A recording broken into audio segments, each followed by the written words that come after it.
আল্লাহ রাব্বুল আলামিন বলতেছেন, আমি আমার বান্দার জন্য তার পুরস্কার হিসেবে এমন সুন্দর একটা জায়গা আমি আমার বান্দার জন্য তৈরি করে রাখছি। বান্দা দুনিয়াতে ওই পুরস্কার পাওয়ার আশায় রবের সমস্ত হুকুম হাকামগুলো সে পরিপূর্ণভাবে পালন করার চেষ্টা করে, আর রব যা ওয়াদা করেছে সে ওয়াদা পূরণ করবে। আল্লাহ রাব্বুল আলামিন কোরআনের ভিতরে বলতেছেন, ইয়া আইয়ুহাল্লাযীনা আমানু দুখুলু ফিস সিলমি কাফা ওয়া লা তাত্তাবিউ খুতুওয়াতিশ শাইতান ইন্নাহু লাকুম আদুউম মুবিন। আল্লাহ রাব্বুল আলামিন যেখানে বলতেছেন যে, হে বিশ্বাসীরা, তোমরা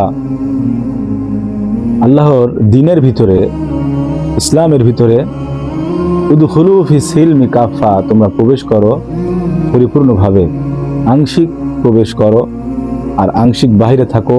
রব এমন বলেন নাই, রব হুকুম করেছেন তোমরা পরিপূর্ণভাবে দিনের ভিতরে প্রবেশ করো। দিনের ভিতরে যদি প্রবেশ করা হয়, তাহলে এই দিনের ভিতরে থাকা অবস্থায় দিনকে যদি সে মানতে পারে, তাহলে এই দিনকে মানার কারণে, দিনকে বোঝার কারণে, দিনের ভিতরে পরিপূর্ণ প্রবেশ করার কারণে আল্লাহ রাব্বুল আলামিন তার জন্য ভীষণ বড় একটা নিয়ামত, তার জন্য একটা পুরস্কার রেখে দিয়েছেন পরবর্তীতে। সেই জায়গাটা হলো জান্নাত।